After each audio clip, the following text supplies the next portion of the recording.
Hey everyone, on to our next chapter of the Count of Monte Cristo, 52, The Lemonade. Morel was, indeed, very happy. Monsieur Notier had sent for him, and he was in such haste to learn the reason that, trusting to his own 2 legs more than to the 4 legs of a cab horse, he started off from the Rue Meslay at a rapid pace and ran all the way to the Faubourg Saint-Honoré, while Barrois followed as well as he might. Morel was 31 years of age and urged on by love. Barrois was 60 and parched with the heat. Arriving at the house, Morel was not even out of breath, for love lends wings. But Barrois had not been in love for many years and was bathed in perspiration. The old servant let Morel in by a private door, and before long the rustling of a dress on the parquet floor announced the arrival of Valentine. She looked adorable in her mourning, in fact so charming that Morel could almost have dispensed with his interview with Notier, but the old man's chair was soon heard being wheeled along to the room in which they were awaiting him. Notier acknowledged with a kind look Morel's effusive thanks for his marvelous intervention, which had saved Valentine and himself from despair. Then, in view of the new favor accorded him, Maximilian sought Valentine's eyes. She was sitting in the far corner, timidly waiting till she was forced to speak. Notier fixed his eyes on her. "Am I to say what you told me?" she asked. "Yes," was Notier's reply. "Grandpa Notier had a great many things to say to you, Monsieur Morel," said Valentine to the young man who was devouring her with his eyes. "These he told me 3 days ago, and he has sent for you today that I may repeat them all to you. Since he has chosen me as his interpreter, I will repeat everything in the light of his intentions." "I am listening with the greatest impatience," replied the young man. "Pray speak, mademoiselle." "My grandfather wishes to leave this house," she continued. "Barrois is now looking for a suitable flat for him." "But what will become of you, mademoiselle, who are so dear and so necessary to Monsieur Notier?" "Me?" replied Valentine. "It is quite agreed that I shall not leave my grandfather. I shall live with him. Then I shall be free and have an independent income, and with my grandfather's consent, I shall keep the promise I made you." Valentine said these last words in such a low voice that nothing but Morel's greatest interest in them made them audible to him. "When I am with my grandfather," continued Valentine, "Monsieur Morel can come and see me in the presence of my good and worthy protector, and if we still feel that our future happiness lies in a union with each other, he can come and claim me. I shall be waiting for him." "Oh," cried Morel, "what have I done to deserve such happiness?" Notier looked at the lovers with ineffable tenderness. Barrois, before whom there were no secrets, had remained at the far end of the room and smiled happily as he wiped away the last drops of perspiration that were rolling down his bald forehead. "How hot poor old Barrois is," said Valentine. "That is because I have been running fast, mademoiselle, but I must give Monsieur Morel the credit for running still faster." Notier indicated by a look a tray on which were standing a decanter of lemonade and a tumbler. Notier himself had drunk some of the lemonade half an hour before. "Have some of this lemonade, Barrois," the girl said. "I can see you are looking at it with envious eyes." "The fact is, mademoiselle, I am dying of thirst, and I shall be only too glad to drink to your health in a glass of lemonade." Barrois took the tray and was hardly outside the door, which he had forgotten to close, when they saw him throw back his head to empty the tumbler Valentine had filled for him. Valentine and Morel were bidding each other goodbye. They heard a bell ringing on Villefort's staircase. It was the signal that a visitor had called. Valentine looked at the clock. "It is noon," said she, and as it is Saturday, it is doubtless the doctor. He will come here, so Monsieur Morel had better go. Do you not think so, Grandpapa?" "Yes," replied the old man. "Barrois," called Valentine. "Barrois, come." The voice of the old servant was heard to reply, "I am coming, mademoiselle." "Barrois will conduct you to the door," Valentine said to Morel. "And now, remember, Monsieur l'Officier, Grandpapa does not wish us to risk anything that might compromise our happiness." "I have promised to wait, and wait I shall," said Morel. At that moment, Barrois entered. "Who rang?" asked Valentine. "Dr. d'Avenray," said Barrois, staggering. "What is the matter, Barrois?" Valentine asked him. The servant did not answer. He looked at his master with wildly staring eyes, while his cramped hand groped for some support to prevent himself from falling. "He is going to fall," cried Morel. In fact, the trembling fit which had come over Barrois gradually increased, and the twitching of his facial muscles announced a very grave nervous attack. Seeing his old servant in this state, Notier looked at him affectionately, and in those intelligent eyes was expressed every emotion that moves the human heart. Barrois went a few steps toward his master. "Oh, my God, Lord, have pity on me," he cried. "What is the matter with me? I am ill. I cannot see. 1,000 darts of fire are piercing my brain. Oh, don't touch me. Don't touch me." His haggard eyes started out of their sockets. His head fell back, and the rest of his body stiffened. Valentine uttered a cry of horror, and Monsieur Morel took her in his arms as though to defend her against some unknown danger. "Monsieur d'Avernet! Monsieur d'Avernet!" the girl called out in a choking voice. "Help! Help!" Barrois turned round, walked a few steps, stumbled, and fell at his master's feet with a hand on his knee and cried out, "My master! My good master!" Attracted by the screams, Villefort rushed into the room. Morel instantly relaxed his hold of Valentine, who was now in a half-fainting condition, and going to a far corner of the room, hid behind a curtain. As pale as if he had seen a snake start up to attack, he gazed in horror on the agonized sufferer. Notier was burning with impatience and terror. His soul went out to help the poor old man who was his friend rather than his servant. The terrible struggle between life and death that was going on within him made his veins stand out and the few remaining live muscles round his eyes contract. With convulsed features, bloodshot eyes, and head thrown back, Barrois lay beating the floor with his hands, whilst his legs became so stiff that they looked more ready to break than to bend. He was foaming at the mouth, and his breathing was labored. Stupefied, Villefort stood still for an instant, gazing on the spectacle which had met his eyes directly he entered the room. He had not seen Morel. After a second's dumb contemplation of the scene, during which his face had turned deathly pale and his hair appeared to stand on end, he rushed to the door, crying out, "Doctor, doctor, come, come!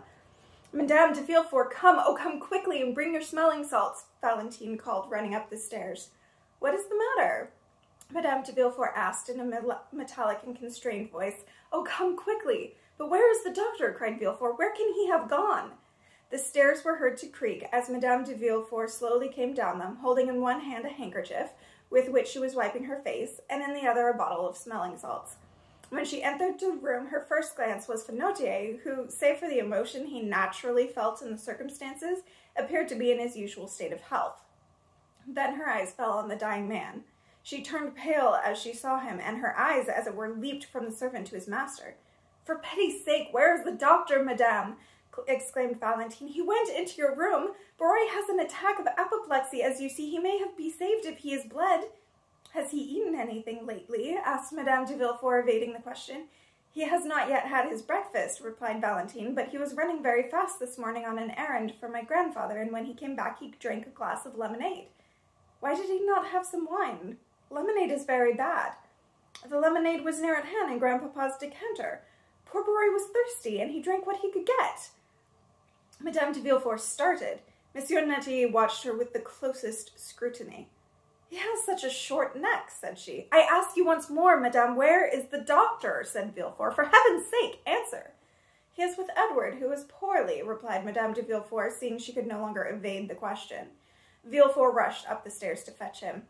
"Here," said the young woman, giving the smelling salts to Valentine. "The doctor will doubtless bleed him, so I will return to my room. I cannot bear the sight of blood." With which she followed her husband. Morel emerged from his dark corner, where he had remained unseen throughout the general consternation. "Go quickly, Maximilian, and wait till I call you," said Valentine to him. Morel cast a questioning glance at Notier, and the old man, who had not lost his composure, made a sign of approval. The young man pressed Valentine's hand to his heart, and left by the deserted landing just as Villefort and the doctor came in together by the opposite door. Barrois was returning to consciousness. The attack had passed. He began to groan and raised himself on one knee. D'Avernet and Villefort carried him to a sofa. "What do you prescribe, doctor?" asked Villefort. "Get me some water and ether, and send for some oil of turpentine and tartic acid. And now let every one retire." "Must I go too?" Valentine asked timidly. "Yes, mademoiselle. You particularly," said the doctor abruptly. Valentine looked at D'Avernet in astonishment, but after kissing her grandfather, she left the room. The doctor shut the door behind her with a look of grim determination. "See, doctor, he is coming around. It was only a slight attack after all." Monsieur d'Avernet smiled grimly. "How do you feel?" he asked Barrois. "A little better, doctor." "Can you drink this glass of ether and water?" "I will try, but do not touch me." "Why not?"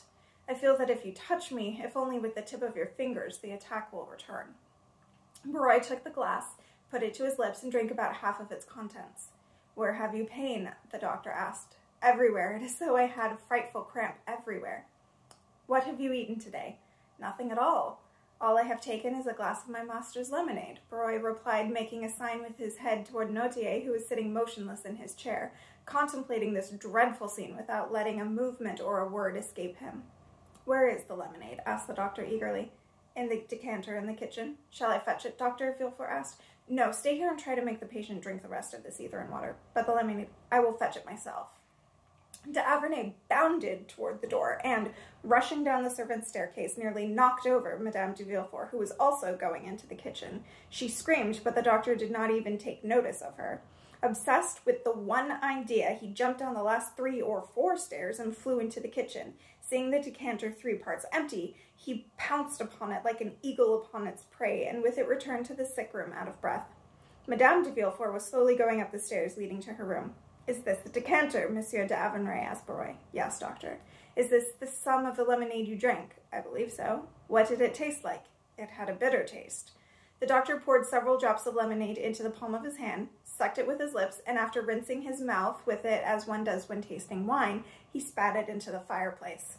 It is the same right enough, he said. Did you drink some too, Notier? Yes, looked the old man. Did you notice the bitter taste? Yes. Oh, doctor, the fit is coming on again. Oh, God, have pity on me. The doctor ran to his patient. The Tartar emetic, Villefort, see if it has come. Villefort rushed out shouting, the emetic, has it not been brought yet? If I had some means of injecting air into his lungs, said d'Auvernay, looking around him, I might possibly be able to prevent asphyxiation, but there is nothing. Nothing. Are you going to let me die without help, doctor? Oh, I am dying. Have pity on me. I am dying. Barroy was seized with a nervous attack which was more acute than the first one. He had slipped from the sofa onto the floor and lay stretched stiff and rolling in pain. The doctor left him, for he could do nothing to help him. Going over to Notier, he asked him in a low voice, how do you feel? Well, yes. Does your stomach feel light or heavy? Light? Yes. The same as when you have taken the pills I ordered you to take every Sunday? Yes. Did Barroy make the lemonade? Yes. Did you invite him to drink it? No. Monsieur de Villefort? No. Madame de Villefort? No. It was Valentine then? Yes. A sigh from Barroy and a yawn which made his jawbones crack attracted the attention of d'Auvernay, who hastened to his side. Can you speak, Barroy? Barroy uttered a few inaudible words. Make an effort, my friend. Barroy opened his bloodshot eyes. Who made the lemonade? I did. Did you take it to your master as soon as it was made? No. Did you leave it somewhere then? In the pantry, because I was called away. Who brought it into this room? Mademoiselle Valentine. Oh, again! Exclaimed d'Auvernay, striking his forehead. Doctor! Doctor! Cried Barroy, who felt a third attack approaching. Are they ever going to bring the emetic? Cried the doctor. Here is a glass with one already prepared by the chemist himself, who has come back with me, said Villefort. Drink, the doctor said to Barroy. Impossible, doctor. It is too late. My throat is closing up. I am suffocating. Oh, my heart, my head. Oh, what agony. Am I going to suffer like this for long? No, no, my friend, said the doctor. You will soon be suffering no more. Oh, I understand, said the poor wretch. My God, have pity on me. With a cry, he fell back as though struck by lightning. D'Auvernay placed his hand to his heart and put a mirror to his mouth. Well, go to the kitchen quickly and ask for some syrup of violets. Villefort went immediately. Do not be alarmed, Monsieur Notier, said the doctor. I am taking my patient to another room to bleed him. Such an attack is truly ghastly to behold. Taking Barroy under the arms, he dragged him into an adjoining room, but returned at once for the remainder of the lemonade. Notier closed his right eye. You want Valentine? I will have her sent to you. Villefort came back with the syrup of violets and met d'Auvernay on the landing. Come with me, said the doctor, taking him into the room where the dead man lay. Is he still unconscious? Asked Villefort. He is dead. Villefort started back, clasped his hands to his head, and looking at the dead man, exclaimed in tones of infinite pity, Dead so soon? Yes, it was very quick, was it not? Said d'Auvernay. But that should not astonish you. Monsieur and Madame de Saint-Méran died just as suddenly. Death makes a very sudden appearance in your house, Monsieur de Villefort. What? Cried the magistrate in a tone of horror and consternation. Are you still harping on that terrible idea? I am, monsieur, and the thought has not left me for an instant, said d'Auvernay solemnly. Furthermore, that you may be convinced that I have made no mistake this time, listen to what I have to say." Villefort trembled convulsively. "There is a poison which destroys life without leaving any traces after it. I know the poison well. I have made a deep study of it. I recognize the presence of this poison in poor Barrois just as I did in Madame de Saint-Méran. There is one means of detecting its presence. It restores the blue color of litmus paper, which has been dyed red by an acid, and it turns syrup of violets green. We have no litmus paper, but we have syrup of violets. If the lemonade is pure and inoffensive, the syrup will retain its color. On the other hand, if it contains poison, the syrup will turn green. Watch closely." The doctor slowly poured a few drops of lemonade into the cup, and a cloudy sediment was immediately formed at the bottom. First of all, the sediment took on a blue hue, and then changed from sapphire to the color of opal, and again to emerald, to change no more. The experiment left no room for doubt.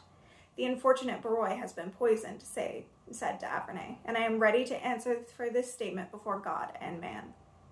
Villefort made no reply, raised his arms heavenward, opened wide his haggard eyes, and sank back into a chair, horror-stricken. Well, we've had a slew of poisoning at the Villeforts. I wonder who did it. I'll see you guys next time.